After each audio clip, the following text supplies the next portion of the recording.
What is up, everybody? BobbyFi back with my good friend Eric Sheets-Aber. We are talking a little golf today. I'm a little hoarse. We were at the series screaming, and then screaming at home last night in Game 6, and the Dodgers took it home. So I'm thrilled. So I'm ready to move on with DFS, with some golf, with some football. We'll do a little later today. Sheets, I'm doing pretty good today. How are you doing out there? Yeah, personal stuff going on, which is a little annoying. But aside from that, from a DFS perspective, we're now fully, well, we're not fully concentrated, but now there's no baseball, there's no basketball, so the daily DFS action is limited. So now what we're doing is, the focus is football, golf, and then for me, I'm continuing to work on my on the MMA / NASCAR stuff, and I'm also spending some time researching and doing tools and working on spreadsheets and things like that. Also, just so you know, just in the sports world, next week is the Breeders' Cup, which is a really the biggest day in horse racing, actually. And I'll probably do something as far as that goes. And overall, been just kind of busy. Yep, good on you for the Dodgers for the World Series. Very, very nice.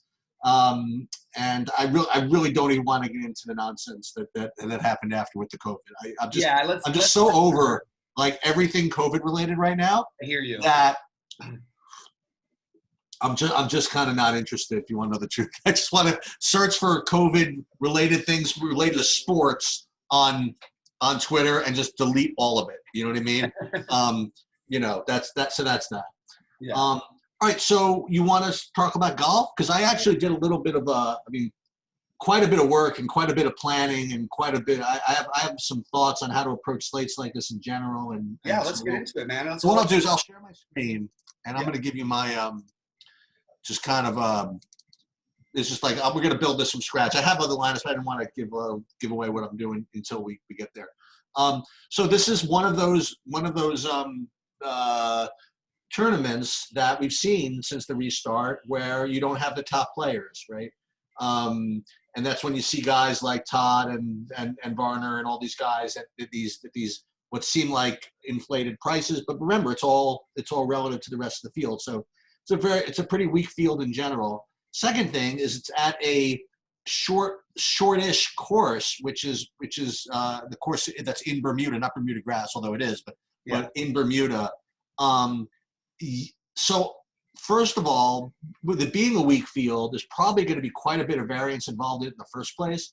And second of all, if the weather is what they say it is, the first day might not be that bad, but the last 3 days is going to be 25 to 35 mile per hour winds. So if there wasn't enough variance already in a course like this and a field like this, there's just going to be just a carload more of it with respect to the wind. Now, again, you got to make the cut first in the first 2 days, and then you got to suffer through the last two. But my approach for this particular slate, this is where I haven't done as well on these types of slates in the weak fields as others, and I think I just accepted chalk a little bit too easily in these types of fields, and so I am gonna. It's gonna be kind of fun as I'm building these things. I'm really gonna have very, very little tolerance for high owned players, like at all.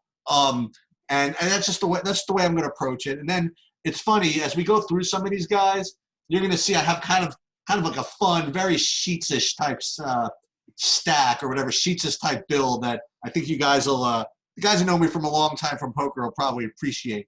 I'm looking for guys that it's not a really long course, so I'm looking for guys that aren't helped that much by long drives and yet also really windy. I like guys that can that are good with irons, and again, but my overarching theme is I'm just really just having no tolerance for high-owned guys where I can avoid it. Yeah, it's interesting because going back to just an overall strategy, like one of the things that I found that I thought was beneficial that we did on these slates before was forcing yourself to play some of these cheaper guys for no other reason than they're going to be low owned. Right. Honestly, I'm looking at the ownership, and I ran some projections today. And basically, they want to hammer these guys above 10K into your lineups. They want to try and get them in, but they don't need to use the 6K guys. So it's kind of a weird thing. Like at first I was thinking, maybe the smarter thing is to go more middling. But what they're sort of doing is they're pairing up all these lower 7K guys and up to 8.5K. I mean, the projections will do this, no matter what you put your percentages on, if you're not going to lock someone in. And it's just sort of wild, the guys who the guys who I'm sort of ending up with here. And I look at the top of this board, and I think you're going to have the most ownership on the highest priced players. You know what? A couple of things. Also, we could talk a little theory if you want. Also, I've been thinking about this a lot. Is the idea of, let's say I have two guys that are close enough in projections, close enough in price, and one guy is just much lower owned than the other. Obviously, you want to try to take the lower owned guy, all else being equal, right? And then I started thinking, I mean, maybe you could help me with this. Does that apply more? I would think it's more effective at the higher levels than the lower ones, only because of the raw points that are involved. Like, so let's just say, for example, that I liked, Zalatoris more than Todd, just for example. If I like Zalatoris more than Todd, let's say I liked them the same, and Zalatoris was, say, 5% owned and Todd was 30, then yeah, I have a huge edge, in that. Is that a better edge to have than the same type of opinion on, say, the difference between two 6K guys, right? If one guy is that high owned, is it more effective to fade the cheaper guy, or is it more effective to fade the higher price guy? I think that in general, it would be more effective to, you'd want to make your decision. Obviously you have a more idea for the reasonable projection for the higher price guys that are more likely to make it, et cetera. So I think that's what I would give the edge to in general. But in a slate like this, right, I don't think there's a huge difference between this upper level and the middle tier or the bottom tier. So again, I was just talking theoretically. The other thing I want to kind of bring up, kind of an industry related thing, which you and I haven't really talked about. There's been a pretty, I would say, even for DFS standards, a rather nasty DFS Twitter fight that's been going on, leading to not a fight, but leading to like this big challenge where empire makers have basically challenged like the whole world in DFS, giving odds to whoever everybody wants it. And so him and Osimo are just going like head to head in like multiple Thunderdomes for like the next week or two. And they're really like nasty, going back at each other. And it's weird to hear Osimo getting nasty because he's like the sweetest guy. I'm great. I'm here for it, man. I'm all about it. I like this side of Osimo, and I'm tired of these people who are literally act like these giant bullies, but are these nerdy kids behind their computers, and they talk trash and they talk about people's families. They talk about your beliefs. I'll just be frank with this whole thing. I'm not a fan of guys like Empire Maker and the way they talk to people online, and I don't blame Osimo for jumping back and even instigating some of this stuff. And I'm glad to see it, because Empire Maker is the vainest person I've ever read anything from.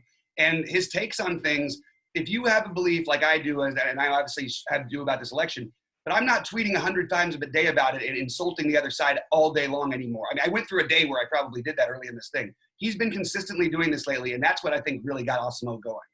Yeah, well, what's interesting to me is less about about that part and more about something else. So what and I didn't realize this. So what Alex has been saying is, and what everybody's been saying is that, well, what Empire Maker, all he really does is he takes what they call the industry aggregate optimal and just kind of jams it in. And it got to kind of like a sub-argument or a sub-discussion with respect to projections and how much you should, quote unquote, be a slave to projections, or how much you should deviate from them and things like that. And that to me is obviously the more interesting thing than one guy yelling at the other guy. So it's so funny. Like Alex even said, boy, I better hold off on on releasing my PGA projection because I don't want Empire Maker to do his aggregate projection models quite yet. Whatever it is. And so what's interesting again is when it comes to like projections. You know what I mean? It's becoming kind of a hot topic again. Is how much they quote unquote rely on them as much. And I'm really, me, I'm like, I like looking at them. I like doing whatever. But to me, it's just so much more important, the ownership aspect of it, than the projection. Because remember, the projection aspect is a median projection, right? You're not betting on them to run the median, right? And and people spend so much time on the accuracy of the projections where it's actually the accuracy of the ownership projections that's more important. You know what I mean? If you told me like that what the actual ownership was going to be in everybody, I know that I would make a fortune. You know what I mean? Like that's hard. It's hard to do. Where the median projection is like, you know, good for you, but you know, you don't even want that. You want some of this and some of that. So when I go through some of the guys that I like, first of all, when I go through some of the guys I like, one of the things I'm going to say is, well, I like these guys, and it could be a projection-based play. It's going to say, well, this guy projects the same as another guy who's 3 times his own, so that's why I'm going to pick him. Well, I think that's very legitimate. But there's one guy we're going to talk about who, if it's literally zero chance that he could ever project well, and we're going to go over why that is again, and he's going to get ignored just because of that. And I don't know, the whole thing is very interesting to me. Absolutely.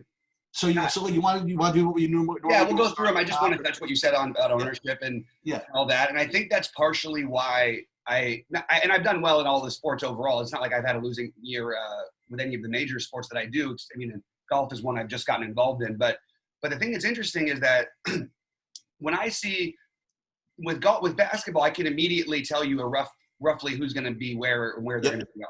You're like really good at that. It's automatic. It just becomes a part of your what you know. Actually, in baseball, historically, I had been really good at that, but this year was a little trickier because the projections were always all over the place, and some guys were only pitching a few innings, and there was different stuff this year that made it harder. I think that they've been so far off on these other things based on different systems, and other people complained about this too, that I think we really have to try and figure out what we think ourselves, not just rely on what everybody's projection. But you know what's hard? You know what's hard, Bobby? So this is what's hard. So like you said, like basketball and baseball, for example, and even football, I mean, you have a real good sense of what's going to be popular. And you know, I do too, because again, for different reasons. Like you look at the salaries of, well, people are just going to be forced to do this because of this, that, and the other thing. And with me, I'm like, boy, this is so logical to me. So, I guess that's what's going to be popular. You know what I mean? I like use myself as a good barometer, which is pretty sharp in its own way. You know what I mean? So, but when it comes to stuff like golf, it's not exactly so easy. You know what I mean? To just figure that out. So that's why it's a little harder. I agree. So, I mean, getting into that, and I'll still say I do see that. That's why I wanted to point out the projection. The guys over 10K, in my opinion, are going to have the most ownership of anybody. And also, by the way, in golf, I've noticed that that's been a pretty common trend, and usually you have great players up there. On a week like this week, I think that, I mean, if you want to get creative with something, I mean, maybe you really just don't play. I actually personally like Brendan Todd, and I like Doc Redman in this spot, but Doc Redman I think is going to be the ultra chalk is what I would guess. So I'm okay with skipping these guys, but I probably will have a little bit of Todd. Okay. What's interesting about Todd, 2 things, is that, well, number one, he is literally the only person playing this week that played last week in this field, I believe. I think that he's the only one who played in last week's event and then is coming here for this. And the reason why is he won this last year. So he's coming to defend his shit, you know, which you got to respect. So like for me, again, just I do think that actually Brendan Todd is going to be lower owned than typically guys that are the top, you know, salary guys in the field are going to be owned. You know what I mean? I think that he's going to be under-owned relative to that. Agreed. I think he's fine. I don't think I'm going to – see, I'm going to probably end up going a kind of a different route. But I do like him a little bit. I actually like the other guy a little bit more. But just think about Zalatoris. I mean, I'm just kind of not interested in these hype guys. You know what I mean? Like he was like everybody's darling after the U.S. Open. He came back, and I'm doing this now from memory because I bit into this too. Like his first start after the U.S. Open, I think he was in a weak field like this, and he was just pounded through the roof in ownership, pounded by everybody, and he was just okay. You know what I mean? So I don't know if I'm going to do that. Varner, I don't know if I'm going to do that either. Redman, I like just like you do. He's going to be really, really chalky though. Yep. But like I said, he's like a really good ball striker, and that's the kind of guy you kind of want in this thing. And the guy right below him, actually, Grillo also. So those 2 guys, I think of these top 5, they'll be the ones that I probably play the most of if I play any of them. You know what I mean? How do you rank these top 10K guys? For me, it's Todd and Redmond, and I think just I got put off a little bit. I'm not going to play a ton of lineups, and like you were saying, I think Zalatoris and Redmond are going to be so popular that I just think I can try and look other ways. But I would like Zalatoris based on all the stuff, except for the ownership on him, and I don't see him as being that much better of a play. I certainly don't see him as being a much better of a play than a guy like, some of these other guys down in the 9K ranges. Like, who did I have that I love? Oh, I love Denny McCarthy. He's also going to be popular, but I can go with a different build and have like McCarthy as my highest spend up. I don't know. I don't see the need to play these guys, but I would rank it Todd, Redmond, Varner, Zalatoris, Grillo. Okay, so let's talk about the 9K range. So here's my first thought. And again, this is something I picked up from you, but this is something that you turned me on to a while ago, which again I'm really into. Like 10 years ago when I learned how to play golf or whatever, I mean I watched these Charlie Hoffman videos. Like was really just incredible at compressing the ball. It's kind of hard to explain, but there's one particular move he makes which is really great. And the thing is, this is 10 freaking years ago. I just don't need to play like these. I really would rather, not to be ageist or anything, but I'd rather just lean towards these younger guys, especially in GPPs. I think they just have more upside because they're younger. And not that Hoffman can't do it. He surprised everybody. A couple months ago, he popped some big number out of nowhere or whatever. But I just don't think that I'm going to be playing him. The other 9K guys. So McCarthy, yeah. So here's the thing about McCarthy. He's a great putter, right? He could be the best putter, and in a situation like this, that's you kind of not want to need to make some putts, So he's fine. Probably my favorite of what's going to be probably the chalky guys is going to be Stenson. I do like him a lot. He is going to be high owned, but he's going to be fine. He's going to fit into my one of my mad scientist ideas. So I do like him. Trinagel, I don't like too much, but I do like Ventura. Okay, he's pretty good. He is good ball striker, good at everything. And one thing that's the same as what's his name? Guy just Stenson and Ventura. We're gonna start with this Scandinavian Linkoping theme, okay? Mm-hmm. Where we're gonna be playing these guys that play in Europe, that can play in the wind a little bit, and he actually has some good numbers also. Looks young enough for me. So Ventura is gonna be. I know he's getting. I watched a couple of shows. He's getting a little bit of love. He's getting a little bit of thing, but not that much. So I do like him. And I didn't really think much about Malnati. You like any? What do you like about these 9Ks? Anything? So I don't find myself in love with much except for Stenson and McCarthy. I do love Stenson. He's the other one.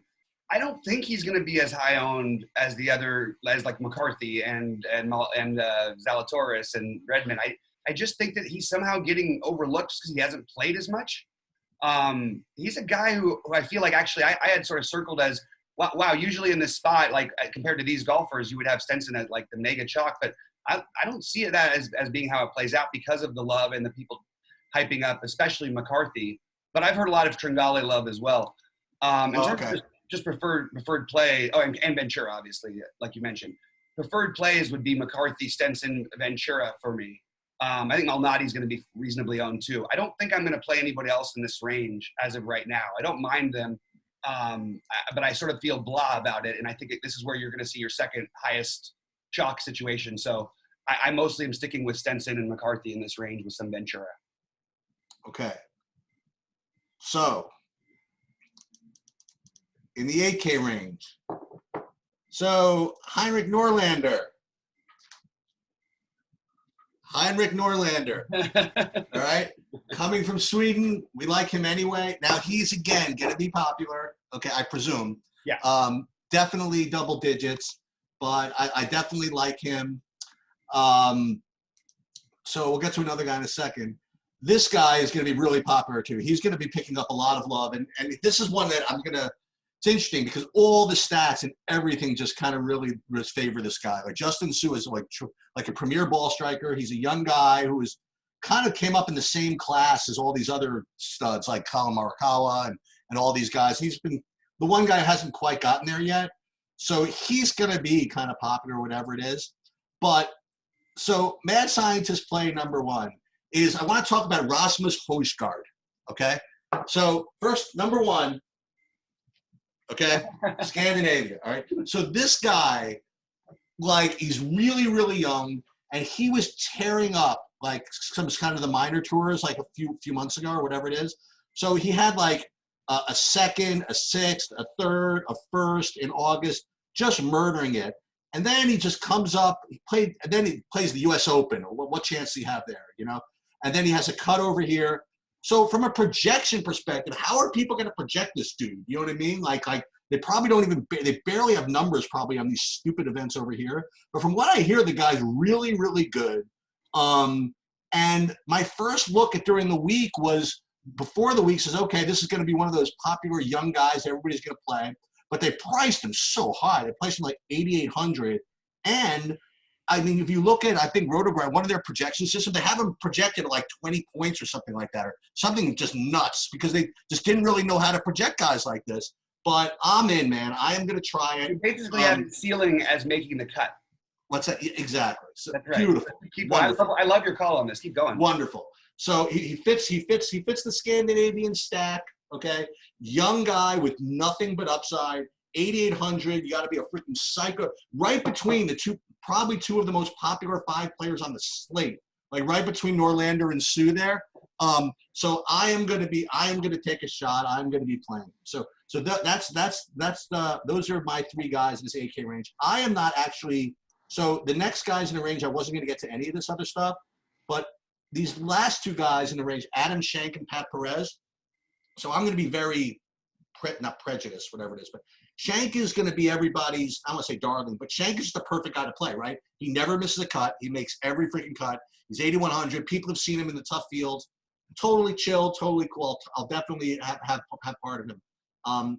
He could be owned as well, but that's fine. This Pat Perez is going to be popular, I think. And I watched him play, man. He's fine, but I don't know, man. I don't know if I'm in any big hurry to play Pat Perez. He walks around. He's out of shape. He just kind of slops around the course. I don't know. It's just not for me. So that's where I'm at. I'm going to be playing these guys in the upper 8Ks and maybe some Adam Shank. Yeah, so I love the call. I think it's a great point. I think it makes a lot of sense. And I think that the logic behind it is sound. It all makes perfect sense to me. So I can get behind that. It wasn't the guy who I had low owned in this range. There's another guy who my low owned sort of crazy play in this range, I guess because of the ownership, is Danny Willett. Let's go. All right. Because basically Willett plays his best golf all the time in the hard. The more difficult the conditions are, the better he is. You know, he comes out of nowhere. What was it, 2 years ago they won the U.S. Open? Not out of nowhere, but he like, this guy's a middling player, and then every time the field gets tough, he's that guy. And I just find him as like one of the few guys in this range that I could, Højgaard being the other one, but everybody else is going to have some pretty decent ownership and doesn't really match up perfectly for me. So he's my sneaky one or whatever, the low owned version. And other than that, I like your guys. I like Norlander as well, but again, you're going to have ownership with him and Sue. I like both, but they both have ownership. I'm going to put a lot of more ownership on the Shank. I understand he's going to be popular, but I'll be ahead of the field, and I'll try and use him with Willett at a few places just so I can get that. You know me. I like to put the guys at the same price range, the same price together, because most people don't do the same thing. So I sort of and people aren't going to play Willett anyway, so it doesn't matter. But that's sort of what I'm thinking about here. Is it's the chalky guys with some of the Højgaard and Willett. I love the Willett call again because again, whenever you have one guy that. Look, Shank's a great play, right? Whenever you have one guy that's in a particular price range that's just taking over like most of the ownership there, and whatever Shank's not getting, Perez is getting, right? And maybe even Rogers. And so Willett, like you said, he's gonna get nothing. Right. So I like that a lot actually.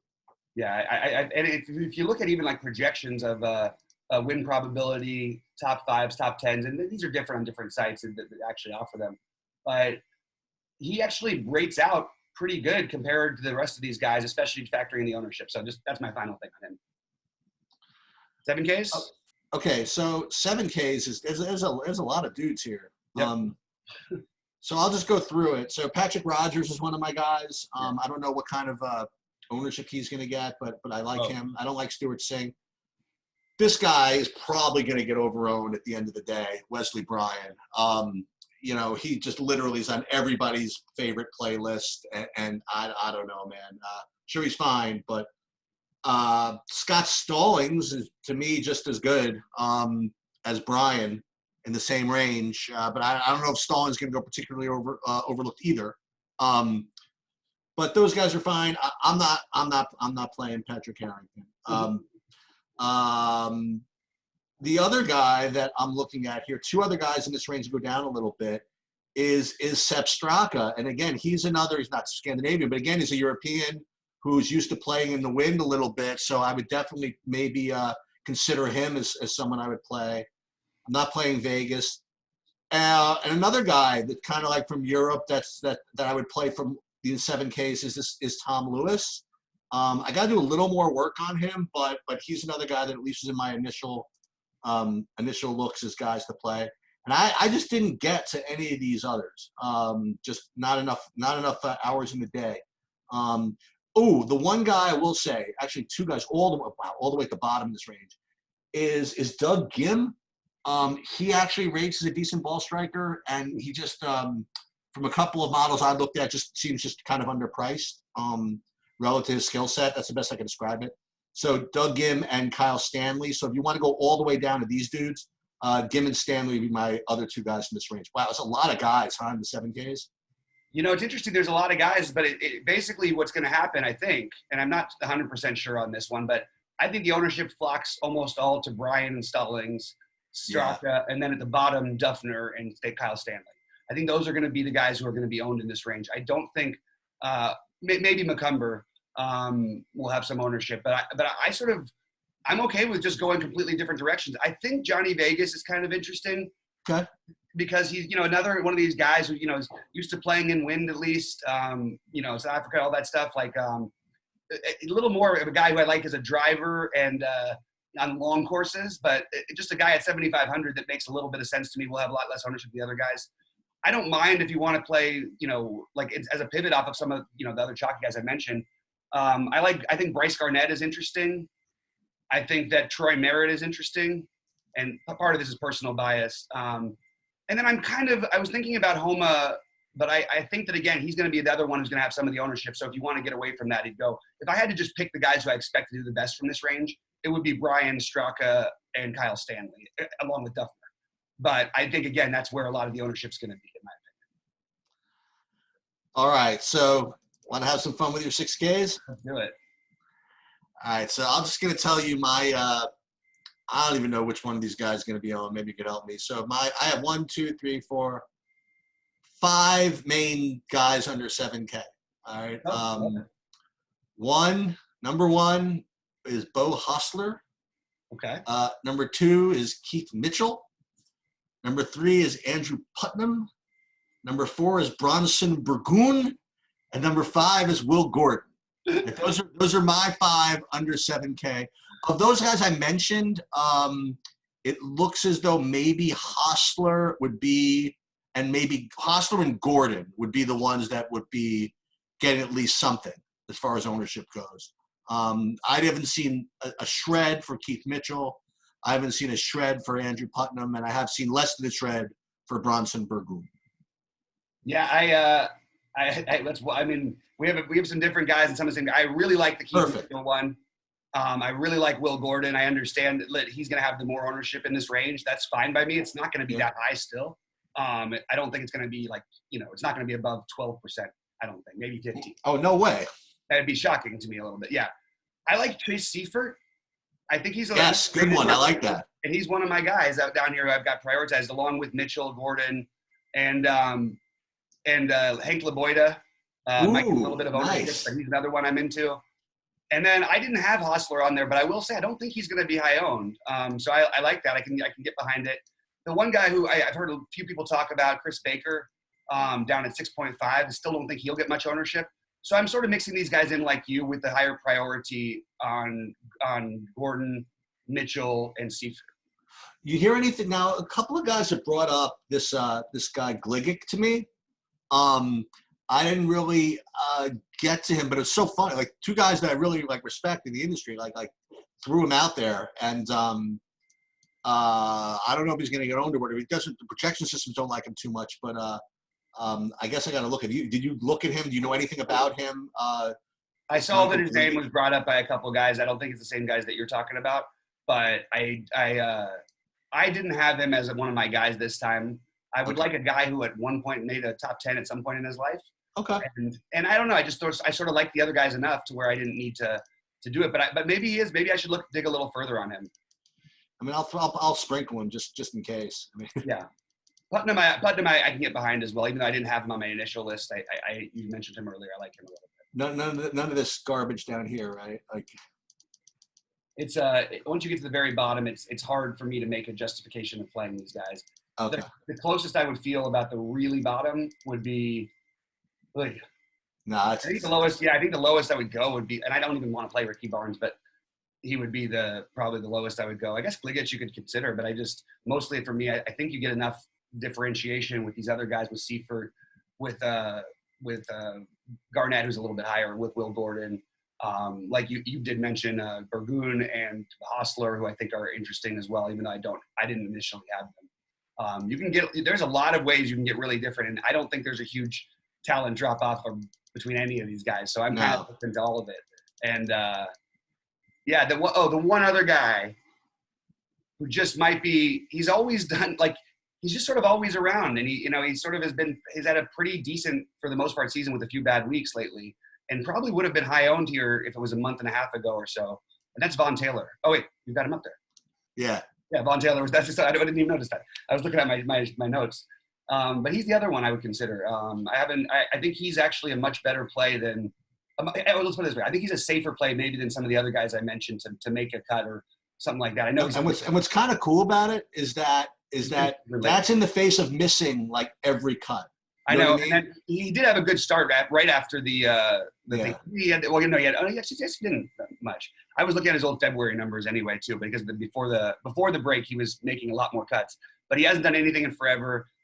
Plays well on this type of short courses in general. That's a big bonus for him. Where every course we've been playing at seems like it's been a mile long, or miles long, I should say, because a mile is not that far. But yeah, so he's the other one I would just consider in there. So I have a question. I mean, I was thinking about this too. Let's say that, and I asked you this a couple of times. You didn't quite answer it the way I wanted you to, either way. But okay. So let's just say that you were trying to construct lineups or lineup restraints with respect to ownership, right? Do you think it's enough to like take one 1% owned guy out of 6, or do you need to, for example, have like 6 guys that are all about like 12%? You know what I mean? Like I know it depends on the slate, depends on a lot of stuff, but is it enough? Like with six golfers, maybe it is. With 6 golfers, have one guy, and then I'm back to my other question: is it really enough to have like one $6,400 guy at 1%? You know what I mean? He's not really going to win anything for you, right? He'll make the cut. Well, I don't know about that though. That's okay. We've seen a lot of these 6K-ish guys. I mean, don't forget Matt Wolff was one of these guys not too long ago. Right. True. And Will Gordon, it sort of fits the same bill as like the Matt Wolff, young up and comer stud guy who, wouldn't have surprised me if he was 8,700 at this tournament. It really wouldn't have. I think he's on the come up. So in this particular case, and with these weaker fields, I would try to get at least 2 guys, maybe not in the 6Ks, but 2 cheaper guys who are significantly below 10% owned. And I think that you'd want for your whole lineup to have 3 or 4 of them to try to win these giant tournaments. I mean, especially, but in terms of you single entry and whatnot, I still think you want at least a couple of them that are probably in the 5% range. I just don't think that there's that much difference between these guys, and I just want to play the low owned as much as I can. All right, Tom Lewis. You didn't mention Tom Lewis. Yeah, I did actually. Oh, yeah, did? He's a guy from England. So in this lineup, for example, I have like nobody, I have everybody in the middle, and only one guy from the United States. So that's good. Yeah. That's pretty funny. All right. So I think we've covered pretty much everything. Yeah, no? Yeah. If you guys have any more thoughts or questions, hit us up on Twitter, hit us up in the video and the chats, and and we'll get them answered for you. And then we're gonna do football right after this, right, Sheets? Yep, sounds good. All right, guys. Hey, for Sheets, I'm Bobby saying thanks for sticking here with us, and we'll see you at the top of the leaderboard this weekend.